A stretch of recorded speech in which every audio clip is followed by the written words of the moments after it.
Oke, di video ini saya akan menjelaskan bagaimana cara menampilkan data sesungguhnya, bukan ID-nya seperti ini.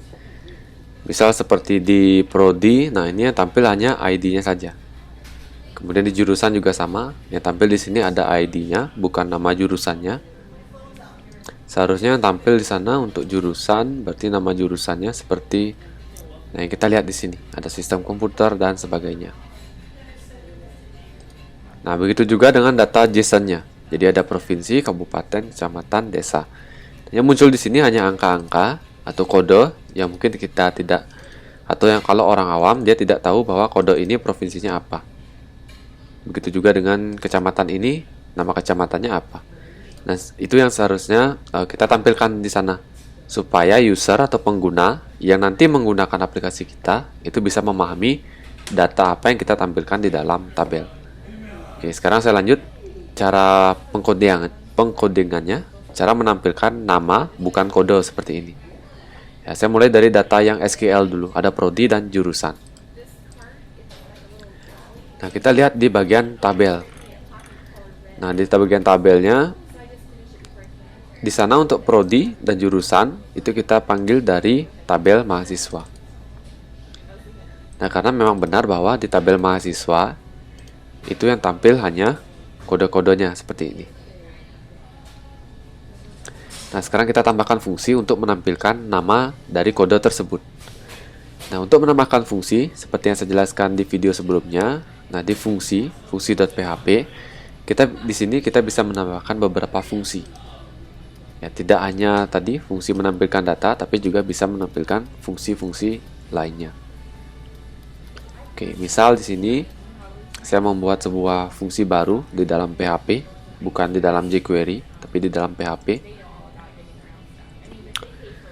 Jadi fungsi yang akan saya tampilkan di sini adalah fungsi untuk memanggil data dari kode prodi dan jurusan. Oke. Nah, karena saya akan menampilkan fungsi untuk mengolah data yang ada di database, pertama saya memerlukan koneksi.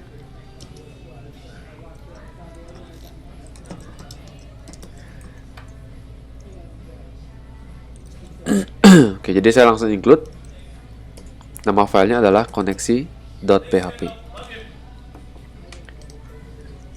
Nah, kemudian setelah saya include koneksinya, nah baru saya buat fungsinya di sini. Sini saya buat fungsi untuk menampilkan nama prodi. Kemudian saya juga nanti akan membuat fungsi untuk menampilkan nama jurusan. Ya. Oke, langsung ke yang pertama, menampilkan nama prodi. Kita buat fungsinya. Nama fungsinya misalnya tampilkan underscore. Jadi syaratnya tidak boleh pakai spasi. Saya buat underscore nama underscore prodi seperti ini. Nah, kemudian di parameter di sini, berarti parameternya kita gunakan nilai yang ada di dalam tabelnya. Nah, seperti ini, TI. Jadi TI ini kan kode yang nanti kita akan translate dia menjadi sebuah nama prodi. Ya, jadi dari kode prodi kita translate menjadi nama prodi. Berarti di sini kita perlu kodenya. Atau kalian buat variabel namanya bebas. Misal saya buat namanya ID underscore prodi. Nah, isi dari ID prodi ini nanti akan kita isi dari tabel di sini. Oke, kita lanjut. Nah, sekarang kita buat isi dari fungsinya. Nah, di sini isinya adalah kita akan membuat query. Saya buat query di sini MySQL underscore query.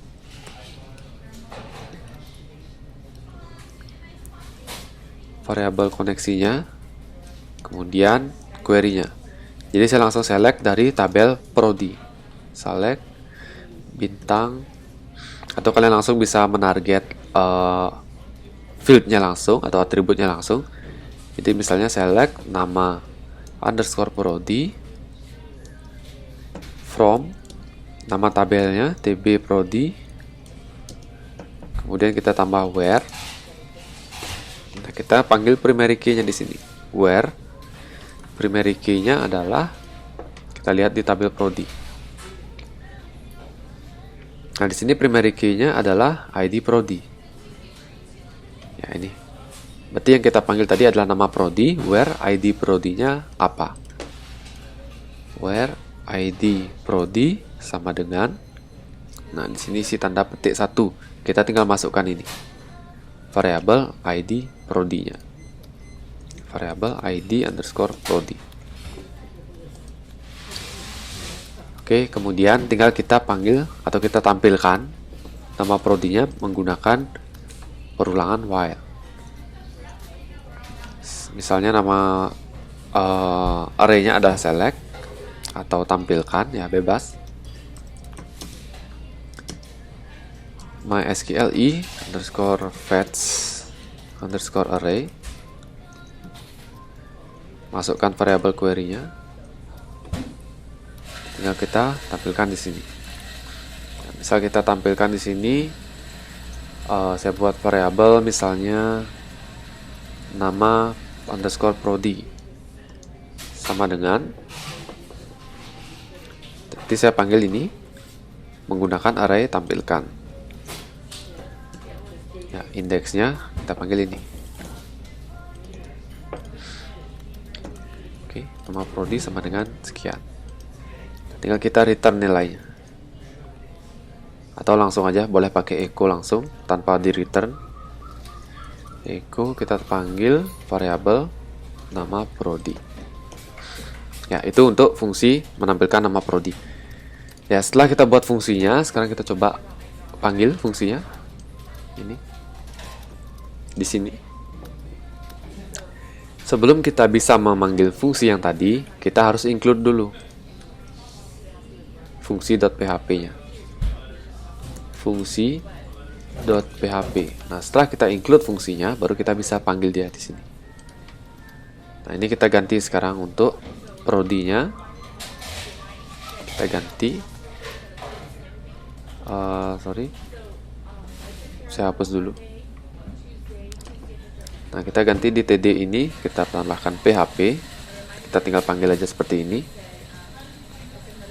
Nah, di sini parameternya kita ubah dengan ID prodi yang tadi.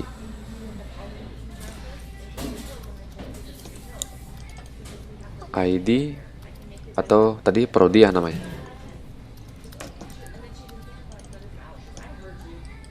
Oke. Berarti kita lihat di tb mahasiswa. Ya, namanya prodi, bukan ID prodi, tapi prodi. Nah, kita taruh di sini. Sekarang kita coba lihat hasilnya, kita refresh webnya. Oke, di sini ada error koneksi baris 25 di dalam fungsi.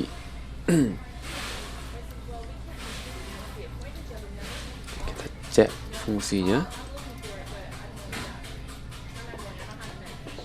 Koneksi tidak dikenali di baris 25. Oke, 25, 26. Nah, jadi karena di sini variabel koneksi letaknya, ini di dalam fungsi. Jadi kalau di dalam fungsi, sedangkan include-nya berada di luar fungsi, jadi kita harus menambahkan sebuah variabel global. Ya, supaya variabel yang ada di koneksi ini bisa dikenali di dalam fungsi. Tinggal kita tambah aja variabel globalnya di sini. Nama variabelnya adalah koneksi. Oke, kita save. Nah, jadi di sini supaya dia bisa mengenali variabel yang ada di koneksi. Kita save, kita coba refresh webnya. Nah, ini sudah muncul nama-nama prodinya. Nah, sekarang kalau sudah, tinggal kita lanjut untuk jurusan. Kita tampilkan nama jurusannya.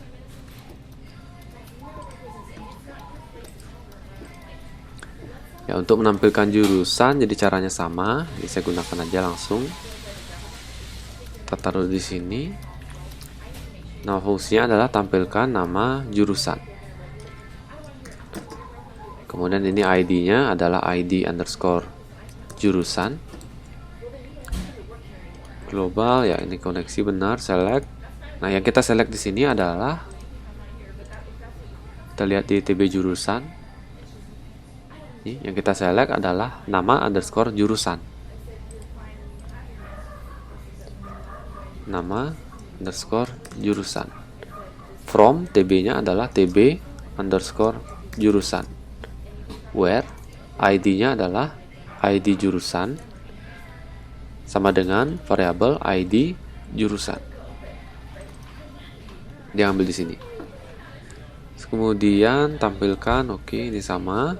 Ini yang ditampilkan adalah nama jurusan. Ini tinggal di copy aja. Nama jurusan, tampilkan nama jurusan. Echo nama jurusan. Oke, kemudian di sini ditampilkan. Berarti kita akan tampilkan dia di sini, di tempat jurusan yang tadi. Oke, ini saya cut dulu. Nah, tinggal kita panggil fungsinya. Tampilkan nama jurusan. Ya, ini isinya. Kita isi dengan ID jurusan. Oke, tampilkan nama jurusan, kita isi dengan ID jurusan. Tampilkan nama jurusan, isi dengan ID jurusan. Kita refresh webnya. Nah, ini sudah tampil semua. Manajemen Teknik Informatika, Komputer Akuntansi Bisnis. Oke, kalau misalnya kita tambah lagi data yang baru, Prodi, SK, jurusan SK, simpan. Nah, ini sudah berhasil. Prodinya tampil, jurusan juga sudah tampil.